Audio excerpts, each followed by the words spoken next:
We're going to start the book of Qohelet or Ecclesiastes. The meaning of the word is first the name. What is this strange name? It's the English name comes actually from the Greek for gathering, ecclesia. We still use it in English. We still use it in English in the word like eclectic, which means a gathering of things from different places. And the word in Spanish for church, iglesia, also comes from that. Iglesia is a place of gathering. So, assembly. It's like French, l'église. L'église, the same. So, Ecclesiastes is a gathering of words of wisdom, and it's a translation in Greek of the Hebrew word Qohelet, from the word kahal, to gather.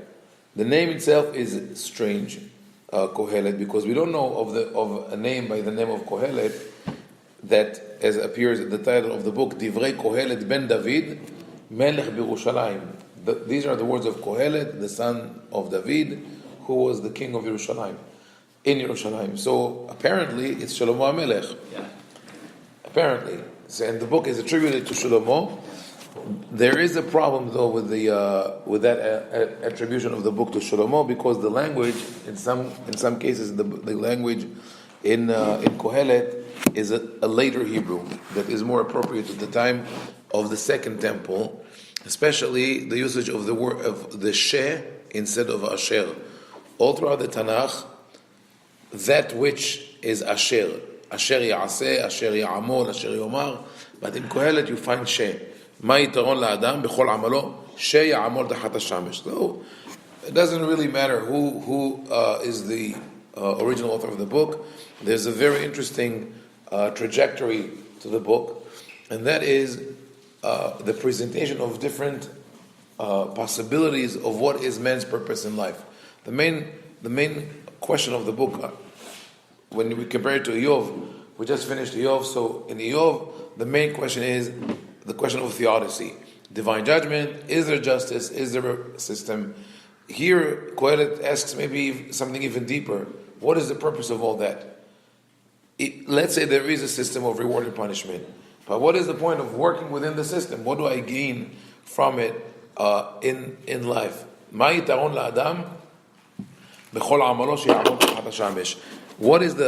the advantage, or what does one benefit from all that toil under the sun? Not only in the religious sense, not only toiling for God, but also in the daily grind, so to speak.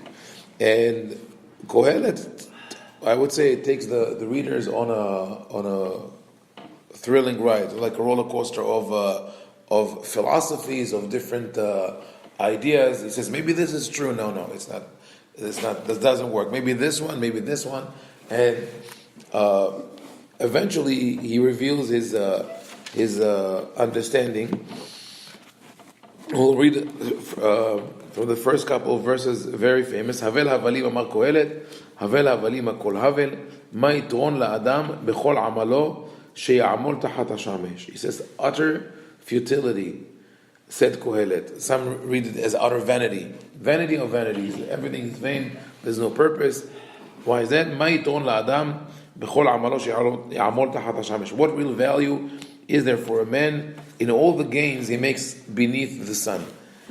Already the rabbis in the Midrash sort of tried to answer or modify Qohelet's statement by saying, "Be'amalo en lo yitaron." If it's your toil, if it's your gain, then really there's no value. But if it's the gain for God, if it's a spiritual quest, there is value. Then they say, "Tachat hashamesh," beneath the sun, there's no value. But above the sun, in the spiritual realms, there is a value. But Shlomo doesn't get there. Or Qohelet, he doesn't go there. And actually, later on, he says, I don't even know if the spirit of man goes upwards and the spirit of animal goes down to the earth. He questions the whole concept of the afterlife. Or maybe he doesn't question it, but rather, like in the book of Eov, it's not part of the equation. He says, I don't care what happens after death. I want to know what happens in this world. According to some tradition, that was the reason that the sages were debating whether to include the book in the biblical codex or not. Because if you question the afterlife, if you say, Mi yodea nefesh ha'adam ha'olai lema'ala v'nefesh ha'behema yoredet lemata, if you question that, maybe it's not a good book to show, right, to give to the readers. And that shows us the greatness of the codifiers. Probably the codification of the Bible making it into a final collection that's it. Those books made it in, other books are going to stay outside. Happened around the 3rd, 4th century before the Common Era. And I think that if would have been done today, if today the people who would decide what makes it into the Bible were the same people who wrote the Art Scroll Tanakh, the translation, the OU or YU, whoever it is, we would probably have a much, much shorter Torah. Like, they would leave a lot of things out. I don't think they would touch the Torah, but from the Nevi'im, from Tehillim, they would omit a lot of things where they would feel it's inappropriate, graphic description, the description of Avodah Zarah, paganism. They would say, we don't need that, it might give people ideas, and they would definitely cut out a lot of material that presents philosophical questions, like Eov, Qohelet, like David talking to God. He says, Eli, Eli, lama azaftani, why have you abandoned me, and so on. But thank God they were not the ones who edited that, and they kept Qohelet in. And he says this, Dor olech v'dor ba, v'aretz le'olam omadet. One generation goes, another comes, and the earth remains the same forever. No change.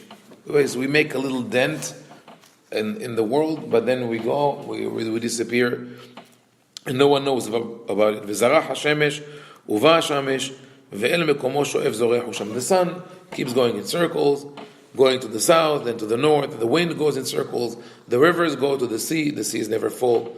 The everything is a cycle. So he says we are part of that natural cycle.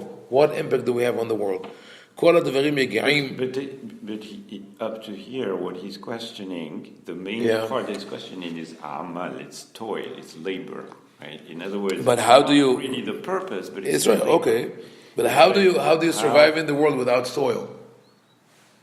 No, but basically what he's saying is that the toil, like all the work that you do in this world, he's observing. Okay, so what have we accomplished? Right. What's make all of that toil, and we work and we put in so much effort. Why? What has it? What thing can we observe that we say, okay, it has accomplished that? Right. In this world. Oh, well, that's interpretation already. That's why I said that's the interpretation of the rabbis. He is not speaking about that. That's the rabbi inferred that from the word tahat hashamish, under the sun. No, but where it can also be interpreted is that there is no amal that we can define in the world to come. There is no toil. So, but amal, again, the word amal, Marius, you're going. right. I know, but you're taking it to the next level. No, because amal, there is no such thing as amal in the next world. But you're talking about the next world. He's not talking about the next world. Right. That's it. So I'm staying here. For now, we'll stay here. He's talking about toil, like our work in this world. Yeah. Right. And as far as I know, you cannot survive in this world without working. Something you have to do. Even if you were born with maybe, for the elite of the elite who were born with a silver spoon in their mouth, they don't need to toil at all. But I think even that is not. Something you will have to do with your own physical body, right? Or maybe use your brain. So he says, why is it necessary? At the end of the day, it's an effort. You can't just enjoy your life constantly. It says, כל הדברים יגעים, לא יוכל איש לדבר, לא תשבע עין לראות, ולא תמלא אוזן לשמוע. If you want to enjoy the full array of what the world has to offer, you will never be able to accomplish that. You will never be able to accomplish that. There's so much to do. Like the books, 1,000 things that you have to see before you die, 1,000 places you have to visit and eat and read. You have the bucket list. It becomes a barrel. It becomes a tanker. You can't really do what you want to do.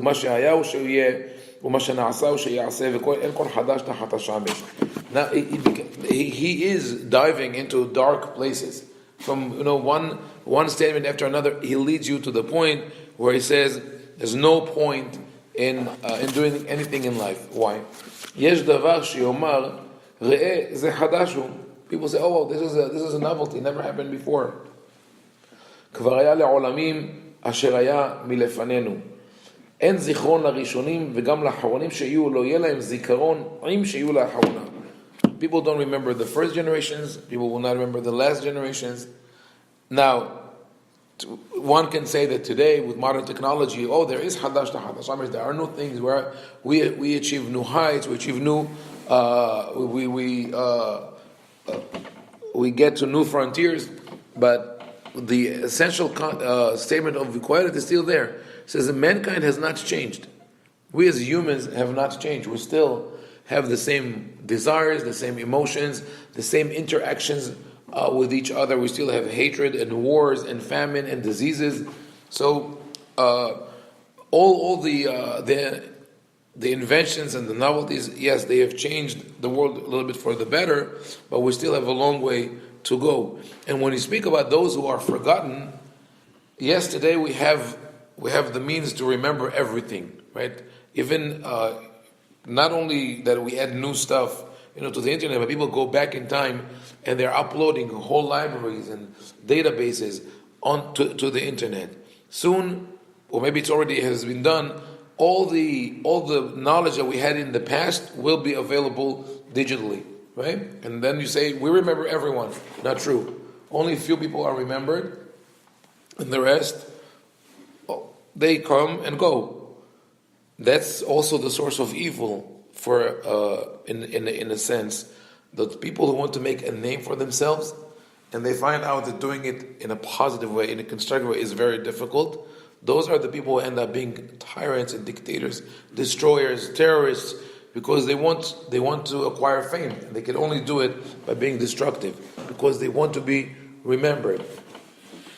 You will remember the Koza Okamoto, who, if you're an Israeli, who the Japanese terrorist who killed people in the airport in the 70s, right?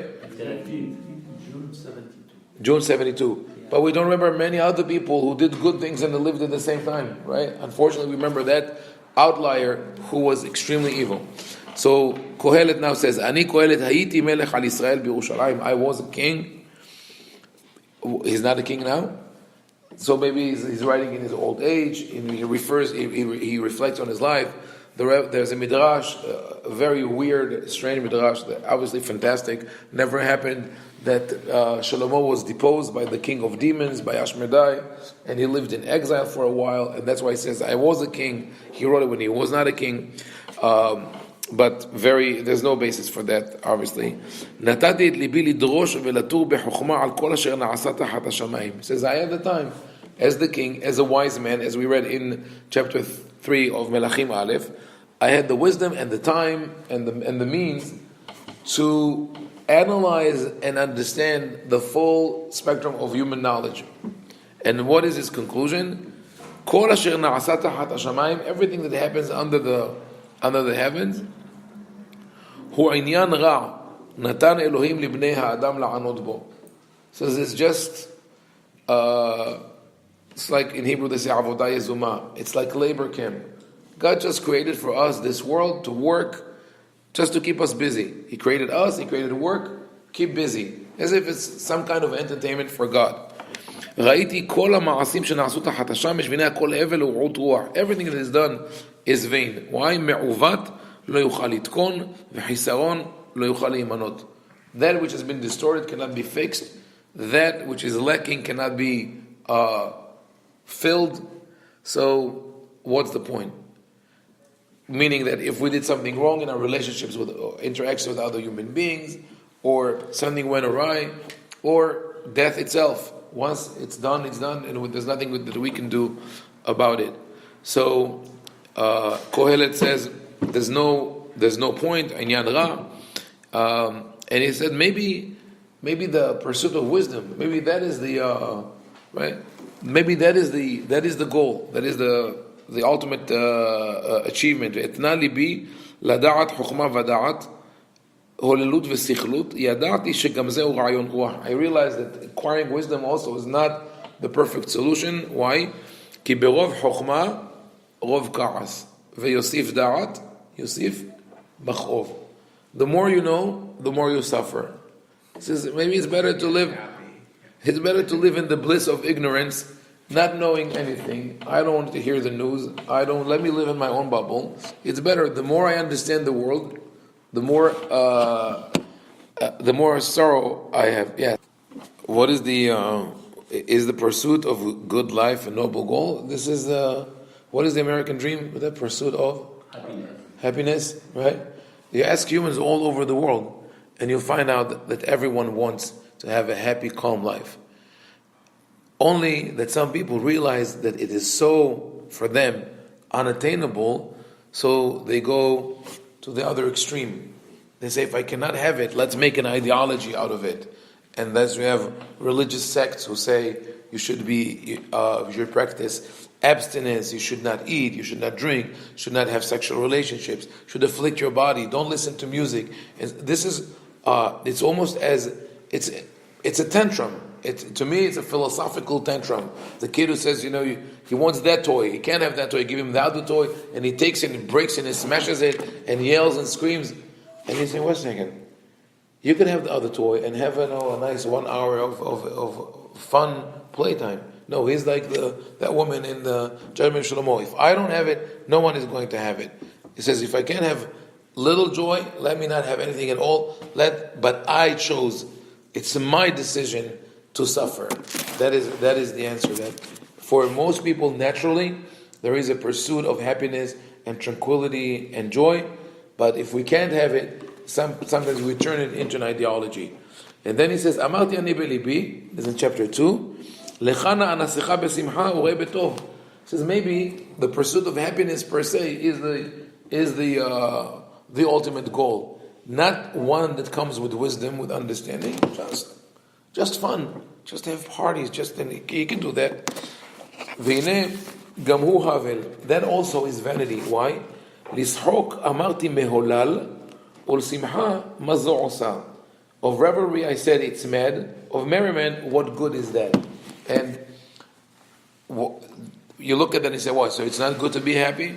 It is good to be happy. But if that is your selfish goal, it becomes vain. Later on, he will say, or you have to find friendship. You have to find relationships. You have to share your joy with others. Because man is a social animal. If we are only joyous and happy for ourselves, we don't feel satisfied. And he's trying to find, now he's at the stage where he wants to find the ultimate goal for one alone. And it doesn't work. People, I think you could see it now with WhatsApp and all the other apps.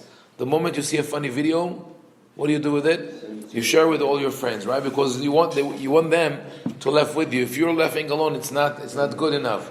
And that's why I get the same video from like 100 people every week. But it's interesting also to compare how we laugh at the same things, but it has to be done in a shared manner. It says, "Tarti belibi nimshuch bayayin et besari velibi noeg bechachma velichos besichlut." So he tried everything. I tried to drink. I tried to study all the available things. Le'achos besichlut, to behave like a fool. Igdalti ma'asai, baniti li batim, natati li kramim. And then I said, maybe it's about accumulating wealth. So more palaces, vineyards, orchards, beautiful orchards. Kaniti avadim ushfahot. And he acquired slaves, maidservants, kesef, zahav, zgurat melachim. He did everything. Kol asher shalu aynai lo atzalti mehem. Whatever my eyes coveted, I gave them. Everything. And eventually, he says, "Upaniti ani bechol ma'asai she'asu yadai v'nei kol hevel rotu." And eventually, and I looked at all of it, all is heaven. I'll go back to the pasuk later on. Yitron la'chokhma or l'kislut haruach, but he really goes at the middle of chapter 2 to speak very darkly. He says, "V'saneti et ha'chaim." He came to the point where he hated life. The pointlessness of that, the vanity does not make him happy. And he says, I accumulate all this wealth and now I'm going to go away from this world and someone else is going to take it. What is going to happen with that? So that is the conclusion of chapter 2. In chapter 3, he goes into the famous, there is a time for all, time to be born, time to die. Even was made into a song. What was that? Earth, Wind, and Fire, I think. John Denver. John also sang. Yeah, right. The birds. Yes. So we'll talk about it. It's not Qohelet, the truth is John Denver. Yes. So we'll talk about it tomorrow. Adonai.